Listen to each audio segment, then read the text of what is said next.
1절부터 오늘은 14절까지 읽도록 하겠습니다. 제가 읽습니다. 여호와께서 권능으로 내게 임재하시고 그의 영으로 나를 데리고 가사 골짜기 가운데 두셨는데 거기 뼈가 가득하더라.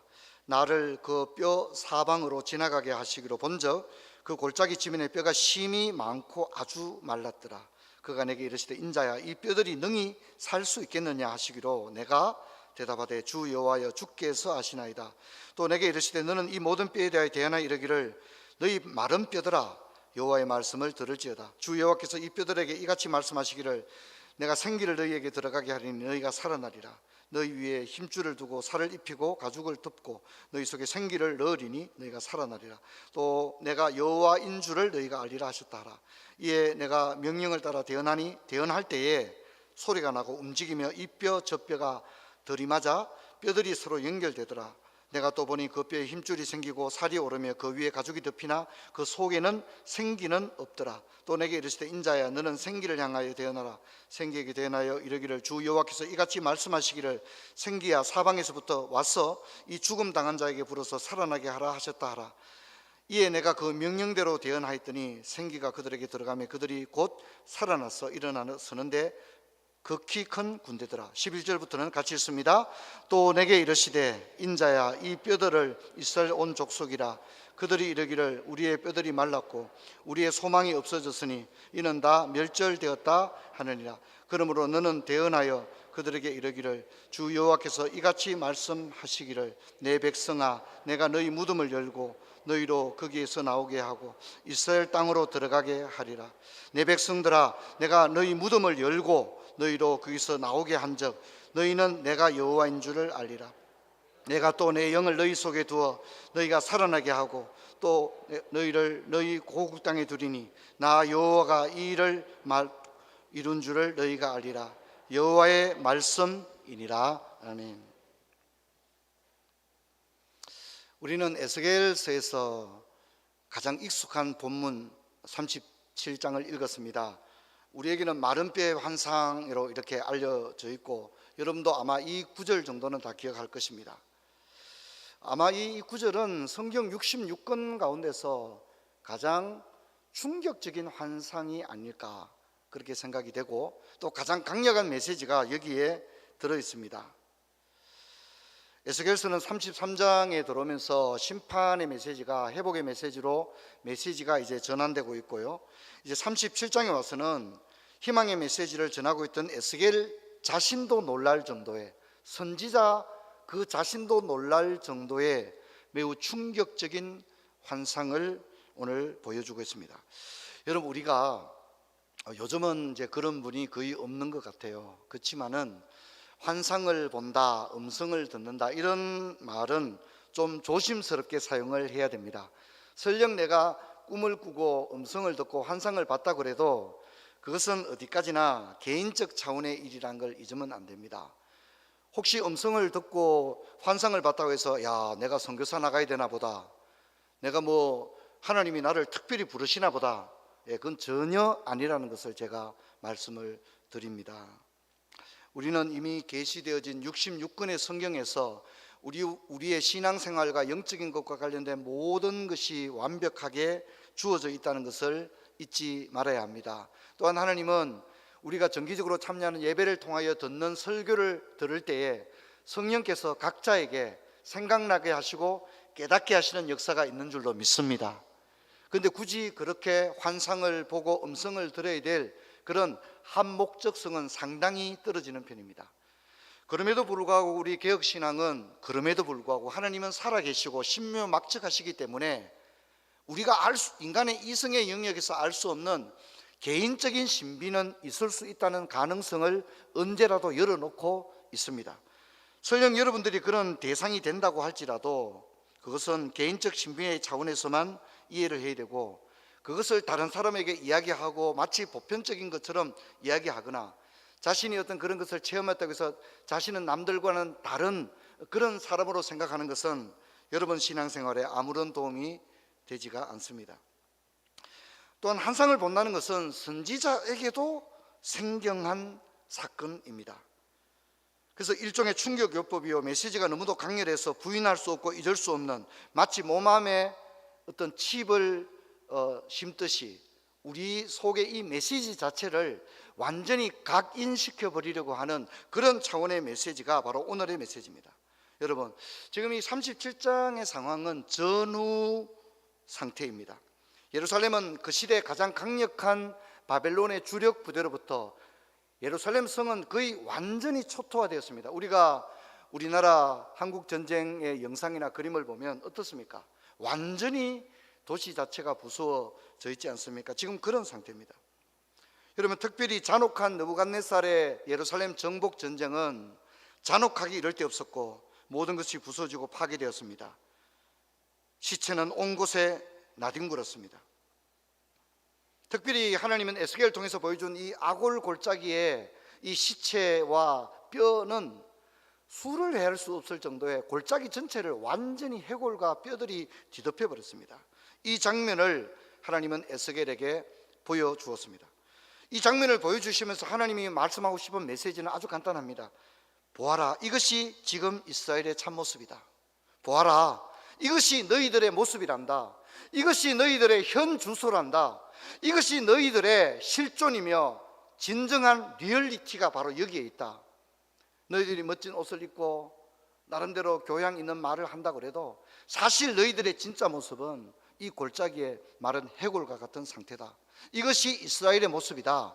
이렇게 아주 직설적이고 강력한 메시지를 주는 것입니다. 에스겔이 사방을 이렇게 걸어 다녔던 것 같고요, 특징이 두 가지가 있었습니다. 뼈가 심이 많았다는 것, 그리고 아주 그 뼈가 말랐다는 겁니다. 마른 뼈가 많았다는 겁니다. 뼈를 본다는 것 자체가 사실 기이한 일이죠. 또 그 뼈는 셀 수가 없었고 심이 많았다, 이렇게 묘사합니다. 우리가 보았던 그 어떤 공포 영화에서 봤던 어떤 그런 충격적인 장면보다 37장은 훨씬 더 능가하는, 파내어진 거대한 무덤들과 해골과 뼈 무더기들, 절단된 팔과 다리들, 셀 수 없는 이런 뼈들이 골짜기를 완전히 뒤덮고 있었습니다. 또한 이 뼈들은 매우 말라 있었다고 했는데 최근에 죽임을 당한 시체가 아님이 분명합니다. 오래전에 죽임을 당한 마른 뼈들이었습니다. 대규모 시체들은 짐승들이 그냥 두었을 리가 없었을 것입니다. 죽은 고기를 먹는 짐승들과 새들이 시체를 그냥 두지 않았고 바람과 태양에 의해서 그 뼈들은 아주 앙상하고 하얗게 변해 있었습니다. 그러나 이 사실보다 더 끔찍한 사실은 이 모든 시체들은 장례 절차나 매장되지 못한 채 버려졌다는 것입니다. 여러분, 지금도 이제 우리가 한국 전쟁에 국군 장병들 유해가 발굴될 때가 있거든요. 지금도 유해 발굴 작업을 하고 있고요. 그러면 그 유해를 어떻게 합니까? 어떻게 하든지 주인을 찾고 또 국군 국립묘지에 안장을 합니다. 또 이 유해 가운데는 유엔군의 유해도 있죠. 그럼 어떻게 합니까? 그 본국으로 송환을 또 해주는 겁니다. 그 유해들 가운데는 인민군과 중공군의 유골이 나올 때도 있거든요. 그러면 어떻게 하느냐? 여러분, 우리나라에는 중공군과 인민군 묘지가 따로 있습니다. 북한에 보내기도 하지만 유해를 안장한 묘지가 따로 있어서 거기에 안장하는 겁니다. 심지어 70년이 지나고 적군의 유해가 발굴되었을 때도 여러분 어떻습니까? 인도주의적 정신을 따라 유해를 송환하거나 정중하게 장례 절차를 진행해 주는 거예요. 근데 문제는 이렇게 많은 시체와 이 뼈 무더기들은 정중한 장례를 하지 못했다는 겁니다. 고대 건동에서는 정중한 장례가 중요했습니다. 이렇게 시체가 장례 절차도 없이 그냥 버려졌다는 것은 인간이 직면할 수 있는 가장 비참의 상태, 굴욕의 상태를 의미하는 것인데, 장례도 치르지 못하고 버려져 있는 저 상태가 하나님의 눈에 비친, 하나님이 이게 너희들의 모습이야, 이게 너희들이란다, 이게 너희들의 실존이란다, 이게 너희들의 진짜 모습은 이 모습이야, 주님이 에스겔에게 이스라엘의 모습은 이런 모습이라고 이야기를 하는 것입니다. 하나님은 에스겔에게 사방을 둘러보게 하셨지만 이 시체가 누구 시체냐, 이것이 무엇을 의미하느냐, 이런 질문을 하지 않습니다. 에스겔도 에스겔도 묻지도 않습니다. 이러보건대 에스겔은 이 장면을 보는 순간, 야, 이건 우리를 가리키는 말씀이구나, 우리의 모습을 보여주시는 거구나, 이렇게 깨달았던 것 같습니다. 3절에 보면 하나님이 에스겔에 묻습니다. 인자의 이 뼈들이 능히 살 수 있겠느냐. 그때 에스겔은 주 여호와께서 아시나이다 이렇게 말합니다. 인자야, 이 뼈들이 능히 살 수 있겠느냐. 우리 한번 따라 하겠습니다. 이 뼈들이 능히 살 수 있겠느냐. 저는 이 질문은 참 중요한 것 같아요. 왜냐하면 이 뼈들이 능히 살 수 있겠느냐고 묻지만 사실 이거는 우리를 향한 물음이거든요. 얘야, 너 다시 살 수 있겠니? 너희 집안 다시 일어날 수 있겠니? 너 꿈을 다시 펼칠 수 있겠니? 우리에게 물어보는 거예요. 지금 우리의 영적 상태를 보여준 다음에 다시 살 수 있겠느냐, 우리에게 이렇게 질문하시는 거예요. 에스겔은 좀 도망가는 대답을 합니다. 주 여호와께서 아시나이다. 하나님께서 에스겔에게 이미 회복을 말했지만 이 참담한 장면을 보고 이 뼈들이 살 수 있겠느냐는 질문에 에스겔은 적잖이 당황했을 것입니다. 그래서 에스겔은 어중간한 대답을 한 겁니다. 근데 그 다음에 이어지는 말씀을 보면 이 뼈들을 대하여 대언해라 이렇게 말합니다. 너희 마른 뼈들아, 여호와의 말씀을 들을지어다. 우리 한번 따라합시다. 너희 마른 뼈들아, 너희 마른 뼈들아. 제가 이렇게 따라하라고 한 이유는 이건 우리를 향한 말이거든요. 우리 보고 마른 뼈나 다름이 없는, 정상적인 장례 절차를 거치지 못하고 매장도 되지 못한 채 그냥 아골골짜기에 버려진 것이나 다름없는 우리의 그런 실존적인 비참함, 이런 우리를 보게 하신 다음에 마른 뼈들아 이렇게 외치게 하지만 그건 사실 우리를 향한 이야기거든요. 이것은 매우 중의적인 말씀입니다. 동시에 에스겔의 회중의 상태를 말씀하기도 하는데, 멀쩡한 백성들이 들에게 메시지를 외쳤을 때도 선지자의 메시지를 주목하지 않았는데 이 뼈들이 어떻게 주목하겠습니까? 이건 또한 이스라엘 회중들의 영적 상태인 것입니다. 에스겔 30장 5절 보면 너희가 살아날 것이다 합니다. 저는 이 말이 참 좋은 것 같아요. 하나님은 뭐 이래야 된다 저래야 된다 이런 옵션을 말하지 않고 거두절미하고 간단하게 말합니다. 한번 따릅시다. 너희가 살아날 것이다, 딱 얘기합니다. 뭐 이렇게 하면 살아나고 이렇게 하면 뭐 시간이 이런 얘기 안 합니다. 뭐 조건이 두 가지가 있는데 이런 얘기 안 합니다. 너희들이 마른 뼈와 같고, 마른 뼈들아 이렇게 얘기하면서 선지자에게 이 뼈들이 살 수 있겠느냐 물으신 다음에 완전히 그냥 이 대화를 빠르게 진행시켜서 바로 결론으로 가버립니다. 뭐랍니까? 너희가 살아날 것이다. 여러분, 우리도 살아날 줄로 믿습니다. 그냥 무슨 이유가 있어서가 아닙니다. 하나님은 36장에 말씀한 것처럼 하나님의 거룩한 이름의 영광을 위하여 자기 백성들을 살아나게 할 것이다. 에돔이 예루살렘에 군침을 흘리니까 나는 그 땅을 너희에게 준 적이 없다. 이 백성들은 범죄하여서 포로가 되었을지라도 그들은 다시 이 땅에 돌아오는, 그래서 여호와 삼마의 하나님, 여호와는 여전히 거기 계신다. 그렇게 말씀하신 하나님은 내 이름을 위하여 내 백성들을 다시 돌아오게 할 것이다. 그래서 그들이 내가 여호와인 줄을 알게 할 것이다. 그렇게 이야기를 합니다. 일방적인 선포입니다. 너희가 살아날 것이다. 주님 좀 살아나게 해주세요. 이렇게 기도도 안 했어요. 그런데 하나님이 하나님의 그 이름의 영광을 위하여 너희가 살아날 것이다. 마른 뼈와 같은 가장 절망의 상황에서 살아날 것이라고 하는 가장 소망이 일순간에 수직 상승하는 놀라운 메시지의 상승을 우리는 듣게 됩니다. 생기가 너희에게 들어가게 하리라, 그렇게 이야기를 합니다. 우리는 아담의 창조를 떠올리는 그런 모습을 봅니다. 자, 여러분, 이제 기적이 일어납니다. 환상을 이야기를 했는데 이제 놀라운 기적이 일어나는 거예요. 뼈와 뼈들이 막 붙습니다. 그 위에 힘줄이 오릅니다. 살이 막 오릅니다. 그리고 이 가죽이 덮이고 완전 사람이 된 것입니다. 근데 문제는 에스겔이 태어날 때 이렇게 뼈와 뼈들이 들이맞고 연결되고 힘줄이 생기고 살이 오르고 가죽이 덮였는데 외형적으로 볼 때는 온전한 것처럼 보입니다. 근데 문제는 성경은 그 속에 생기는 없더라 그렇게 이야기합니다. 마른 뼈가 우리의 모습인 것처럼 겉은 멀쩡하지만 그 속에 생기가 없는 모습이 또한 우리의 모습인 것입니다. 우리가 멀쩡하게 신자로 행동하고 살고 있지만 정작에 우리 속에 생기가 있느냐, 한번 우리 자신을 돌아봐야 됩니다. 여러분, 구원의 기쁨, 부르심의 감격, 첫사랑, 사명, 헌신, 감격, 이런 것들이 있어야 그 속에 생기가 있는 것입니다. 여러분들은 이런 것들을 이미 다 경험해 보셨기 때문에 이게 무슨 느낌인지 다 압니다. 우리는 눈물도 흘려봤고 은혜도 받아봤고 헌신도 해봤고 나 진짜 주님 위해 살리라, 그런 결단들이 다 있었기 때문에 이게 무슨 얘기인지 다 알 겁니다. 근데 문제는 어느 순간인가 그런 것들은 다 떠나가 버리고 내가 껍데기는 멀쩡한데 그 속에 생기가 없는 그런 모습. 그래서 하나님은 에스겔에게 생기에게 대언해서 생기야 사방에서 불어와서 죽은 자에게 살아나게 하리라 그렇게 말합니다. 우리 37장 10절 우리 같이 읽겠습니다. 그들이 곧 살아나서 일어나서는데 극히 큰 군대더라.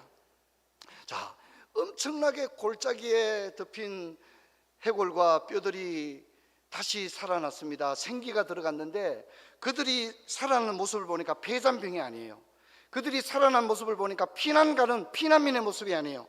여러분, 그들의 모습은 시체 때는 몰랐는데, 뼈다귀가 있을 때는 몰랐는데 살아나고 나니까, 생기가 들어가고 나니까 그들의 진짜 실체, 진짜 모습은 하나님의 큰 군대였다 그렇게 얘기합니다.